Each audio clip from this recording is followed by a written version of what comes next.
Hello hello hello everyone, me the CA professor आज आपल्या चॅनलवरती घेऊन आलोय मेची एक्झाम स्ट्रॅटेजी.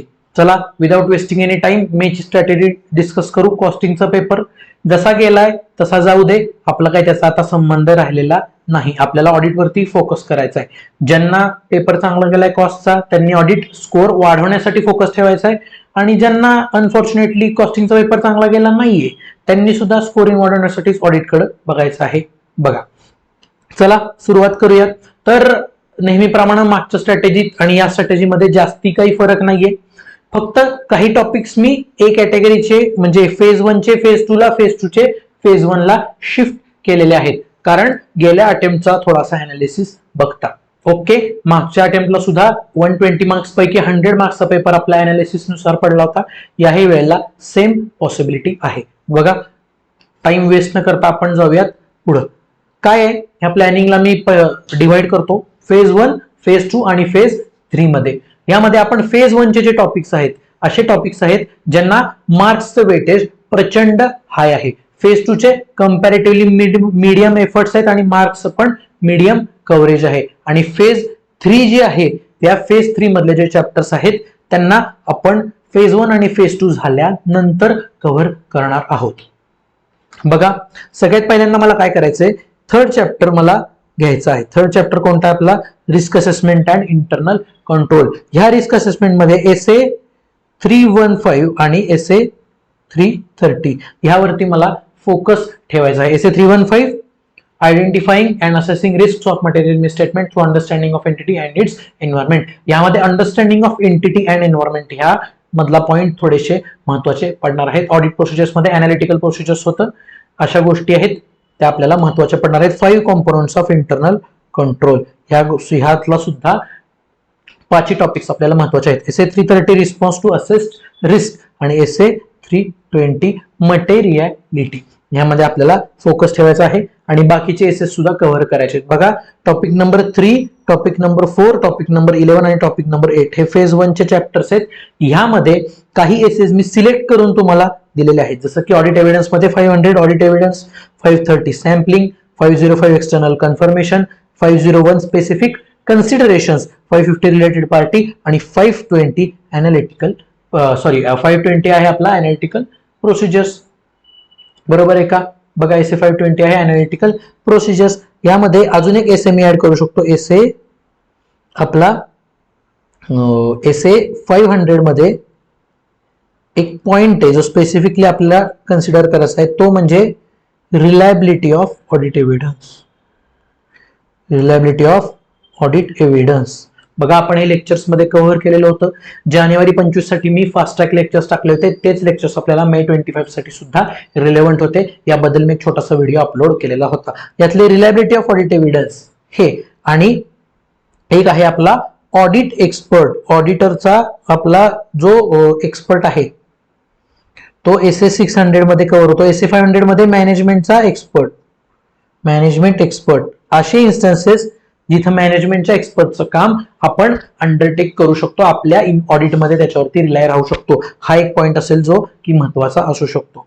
बघा, आता तुम्ही म्हणाल सर यामध्ये 500च्या सिरीज मध्ये बरेच असे पण एसेस आहेत जे आपण इथं घेतले नाहीत, ते कधी करायचे? थांबा, सांगतो. बघा, इथिक्सचा चॅप्टर 11 हा पूर्ण चॅप्टर ह्यावेळी महत्वाचा आहे, कारण मागच्या वर्षी म्हणण्यापेक्षा मागच्या अटेम्प्टला ह्या चॅप्टरवरती फारसं वेटेज दिलं गेलं नव्हतं, त्यामुळे ह्यावेळी हा चॅप्टर महत्वाचा आहे. Chapter 8 audit report as usual most important chapter, कारण ह्यावर आपलं पूर्ण आयुष्य डिपेंड आहे. बघा, एसए 700 अनमॉडिफाईड ओपिनियन साठी, एसए 705 मॉडिफिकेशन ऑफ ओपिनियन साठी, एसए 706 आपला आहे तो ईओएम आणि ओएम, एसए 701 की ऑडिट मॅटर्स आणि कारो 2020. कारो 2020 ला माझ्याकडून यावेळी 3 स्टार इम्पॉर्टन्स आहे. का? कारण मागच्या अटेम्प्ट मध्ये कारोला कव्हरेज मिळालेलं नाही. कारो प्रचंड महत्वाचा आहे. आणि एसए 710 तुमचा अदर इन्फॉर्मेशनचा आणि SA 600 using the work of another auditor. हे एसेस महत्वाचे आहेत. आणि वर्डिंग्स ऑफ ओपिनियन. बघा, ओपिनियनच्या वर्डिंग्स वरती क्वेश्चन बऱ्याच अटेम्प्ट मध्ये विचारला गेलेला आहे. लाईकली टॉपिक आहे ह्या अटेम्प्टला सुद्धा. बघा, आता फेज 2 जे चॅप्टर्स असे जे आपल्याला फेज 1 नंतर करायचे. फेज 1 मध्ये तुमचा मॅक्सिमम तुमचा 65 मार्क्सचा पेपर कव्हर होतो फेज 1 मध्ये. फेज 2 मध्ये कव्हर होतो पेपर 35 मार्क्सचा आणि फेज 3 मध्ये 20 मार्क्सचा मिनिमम 20 to 25 मार्क्सचा. हा 35 to 45 मार्क्सचा आणि हा 65 to 62 मी म्हणेन 55 to 65 मार्क्सचा पेपर कव्हर होतो. टोटल 120 मार्क्सचा पेपर असतो. बघा मागच्या वेळी त्यांनी काय केलेलं, बँक ऑडिट वरती एमसीक्यूज टाकलेले होते मागच्या वेळी. यावेळी हा चॅप्टर आहे तो डिस्क्रिप्टिव्ह मध्ये विचारला जाऊ शकतो. याच्यामध्ये तुम्हाला ड्रॉइंग पॉवर कॅल्क्युलेशनचा सम सुद्धा येऊ शकतो. Drawing power. ओके ठीक आहे. चला हा माझा अनालिसिस आहे. हा अनालिसिस मेन पेपरच्या अटेम्प्ट ह्याच्यापेक्षा थोडासा वेगळा असू शकतो, नाहीतर माझ्या नावाने बॉम्ब मारायची नाहीये. बघा करायचं तर सगळंच आहे आपल्याला. फेज 2 मध्ये आहे कम्प्लिशन अँड रिव्ह्यू. यामध्ये 560 सबसिक्वेंट इव्हेंट्स करायचा आहे, 570 गोइंग कन्सर्न करायचा आहे, 580 रिटर्न रिप्रेझेंटेशन करायचं आहे आणि 265 communication of deficiencies TCWG कम्युनिकेशनचा chapter करायचा आहे. त्यानंतर डॉक्युमेंटेशन एकदम छोटूसा 7-8 पानाचा चॅप्टर आहे, तो पूर्ण महत्वाचा आहे. त्यानंतर ऑडिट स्ट्रॅटेजी प्लॅन प्रोग्राम हाही महत्वाचा आहे. ह्यामध्ये इस्टॅब्लिशमेंट ऑफ स्ट्रॅटेजी. बघा 5 पॉईंट आपण बघतो इस्टॅब्लिशमेंटसाठी, ते 5 पॉईंट सुद्धा आपल्याला करायचे, ते महत्वाचे आहेत. फेज 3 मध्ये as usual audit of banks हा करायचा म्हणजे करायचाच आहे.